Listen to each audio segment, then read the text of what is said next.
Hi guys, welcome to another episode of the Pratim reviews. और आज हम रिव्यू करने जा रहे हैं द वेरी न्यू, अभी अभी आई हुई और मार्टिन स्कॉर्सेज़े की मूवी है। बेचारे इतने एक्सपीरियंस हो गए हैं, मूवी बनाए जा रहे हैं, अभी भी रिटायर हो नहीं पा रहे हैं और हमें मज़ा आया जा रहा है। और फटाफट चलते बात करते हैं मूवी की। तो यार कैसी लगी है मूवी? मेरे हिसाब से I think it's a bit overrated on IMDb। चलते हैं इसके IMDb पे सिनॉप्सिस पढ़ते हैं, फिर बात करते हैं। When oil is discovered in 1920s Oklahoma under an Osage Nation land, the Osage people are murdered one by one until the FBI steps in to unravel the mystery. And this is 8 rated। 3 घंटे 26 minute की movie, pretty long for a Hollywood movie. और 70,000-80,000 लोगों ने इसको 8 तक पहुंचा दिया IMDb पे रेट कर करके।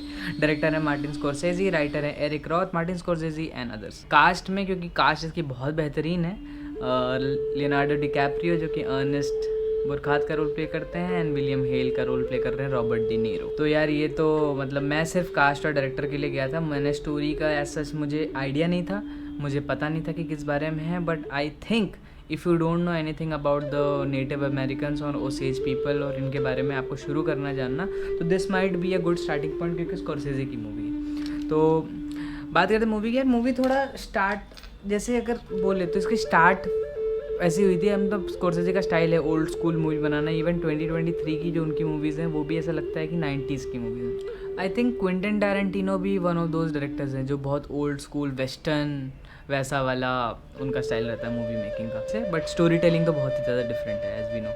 आपसे मूवी शुरू से ही डिमांड करती है आप अटेंशन दो, आप बहुत ध्यान से मूवी को देखो। मुझे पर्सनली पीरियड मूवीज़ बहुत पसंद है, मतलब कोई भी ऐसी मूवी जो पीरियड में सेट हो, बहुत पुरानी हो तो और अच्छा, अगर नई पुरानी हो, जैसे मॉडर्न हिस्ट्री जो हम बोलते हैं कि 20th सेंचुरी की भी कोई मूवी होती है, तो वो भी I am a sucker for that. बहुत ब्लाइंडली गया था मैं मूवी के बारे में, जैसे मैंने बताया कुछ पता नहीं था, स्टोरी के बारे में पता नहीं था, किस ईयर में सेट है पता नहीं था, ट्रेलर नहीं देखी थी। तो I think that is the best thing.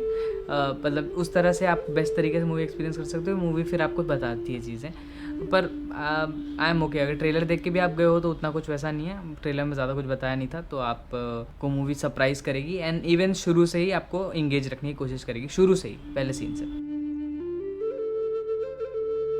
Accent यार मतलब उस समय का हमको पता ही है, हमने डैंगो अनचेंड देखी होगी या फिर हमने वुल्फ ऑफ वॉल स्ट्रीट और इतनी सारी मूवीज़ देखी हैं अगर लियोनार्डो डिकैप्रियो की, तो वो एक्सेंट्स में बहुत काम करते हैं अपने, और इसमें आपको दिख जाता है कि कितना काम कर रखा है। और उनके भाषा में वो क्लीनिनेस झलक जाती है कि वो अटेंशन टू डिटेल जिसको बोलते हैं, वो बहुत बेहतरीन, मज़ा है। एक मैं इंटरव्यू देख रहा था इनका ही कैप्रियो का, उन्होंने बोला था कि ये रेसिस्ट कैरेक्टर्स और ऐसा कि पुरानी मूवीज़ में स्टोरी टेलिंग के हिसाब से खुद विलन प्ले करना, विलन भी क्या एंटी हीरो टाइप जो कि मूवी में है, बट वो अच्छा इंसान नहीं है, बट वो मेन लीड है, तो वैसे रोल इनको प्ले करना पसंद नहीं है, क्योंकि खुद पर्सनली उस तरह के इंसान नहीं है। बट अगर वो प्ले करते हैं तो बिल्कुल भाई बखूबी रेसिस्ट आदमी लगते हैं, मज़ा आ जाता है। उनका जो मोनोलॉग है मूवी में वो थोड़ा सा बैश करते हैं ऐसे नेटिव अमेरिकन्स को, अमेरिकन इंडियंस को, जो भी आप बोलो। और वो मोनोलॉग मेरे को बहुत अच्छा लगा। वो उनके जो ऐसे एक लाइन में एक सांस में बोलते हैं, अपने यहाँ जैसे कार्तिक आर्यन तो कोशिश करते हैं वैसे करने की, वैसा वाला कि एक लाइन में कि कैसे करोगे ये वो, और मुंह लाल हो जाता है बोलते बोलते गुस्से में। बहुत मज़ा आता है वो देख के। वो तो हमको पता ही है, वो मीम वाला how could you be in my life, what the hell are you doing in my house.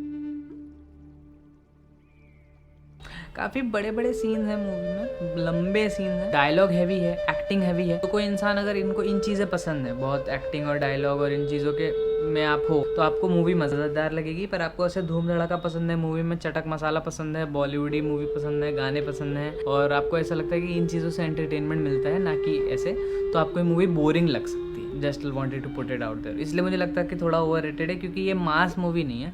Of course स्कॉर्सेज़े की अपनी ऑडियंस है और वो उसका अपना मास है, पर ऐसे मैं अगर इंडियन ऑडियंस के पर्सपेक्टिव से बोलूँ तो हमारे जहाँ जैसे मूवीज़ का स्टाइल है उस तरह की नहीं है। आपको थोड़ा सा मूवी एक सेम लेवल पे चलती है पूरे, तो आपको ऐसे बहुत हाईज एंड लोज नहीं दिखेंगे मूवी में। चीज़ें होती हैं पर उस लेवल का एक्साइटमेंट आपको वो मूवी दे नहीं पाएगी जो आपको इधर की मूवीज़ देती हैं या कुछ और भी बाहर की मूवीज़ देती हैं। और यार बेसिकली इसका थीम वही है, अमेरिकन इंडियंस के बारे में कहानी है, कैसे लोग कानून का इस्तेमाल करते हैं और आप अपने समय से कैसे बंधे रहते हो। ये 2-3 थीम्स हैं मूवी के, और कैसे आप पुलिस वालों को, मतलब लॉ भी होता है तो वो भी अपने समय पे ही पाबंद रहता है, इसके अराउंड मूवी चलती है। कैसे वाइट वॉशिंग की हिस्ट्री, थोड़ी सी धोखाधड़ी, पुलिस का करप्शन, वाइट वॉशिंग ही नहीं, वाइट लोगों ने कैसे नेटिव अमेरिकन जो अमीर हुआ करते थे, एक ओसाज ट्राइब थी जो कि उनके खुद के लैंड होते थे, उस लॉ में फेडरल लॉ नहीं लगता था यूएस का, तो उस लॉज का कैसे तोड़ मड़ोड़ के इस्तेमाल करके, और क्यों पुलिस एक्शन नहीं ले पाती क्योंकि सब वाइट है और वो एक रेसिस्ट ज़माना ही था, तो उसके अराउंड स्टोरी चलती है। रिश्तों में लालच कैसे आ जाता है, मतलब इवन दो कि आप पूरी तरीके से, ऐसा नहीं है कि आप नफरत करते हो, आपके अंदर सिर्फ लालच है, थोड़ा ह्यूमन एलिमेंट है, फिर भी एक लालच का जो फैक्टर आता है वो कैसे रिश्तों को ख़त्म करता है। बिट्रेयल की कहानी, उस एरा की जनरल रेसिज्म की कहानी, फिर एक वही आप फेस पे कुछ हो पीछे कुछ हो, बिट्रेयल वाला सेम चीज़। इवन ईविल के अंदर थोड़ी सी ह्यूमैनिटी दिखाने की कोशिश की है। आई डोंट नो ये कितना जस्टिस कर रहा है मूवी में, क्योंकि थोड़ा सा बेवकूफ़ दिखाया है इसमें अमेरिकन इंडियंस को, नेटिव अमेरिकन को। उन्हें पता है क्या हो रहा है, फिर भी वो कुछ कर नहीं रहे, फिर भी कुछ कर पा नहीं रहे, थोड़ा डम डाउन करके दिखाया है। बहुत वाइट सेंट्रिक मूवी है, बहुत वाइट का पर्सपेक्टिव इसमें बहुत ज़्यादा दिखता है, क्योंकि वाइट लोगों ने बनाई है, तो वैसा है। एक आई थिंक ये वाला भी एक सेंटिमेंट चल रहा है यूएस में कि doesn't do justice to the story and doesn't like represent them quite well.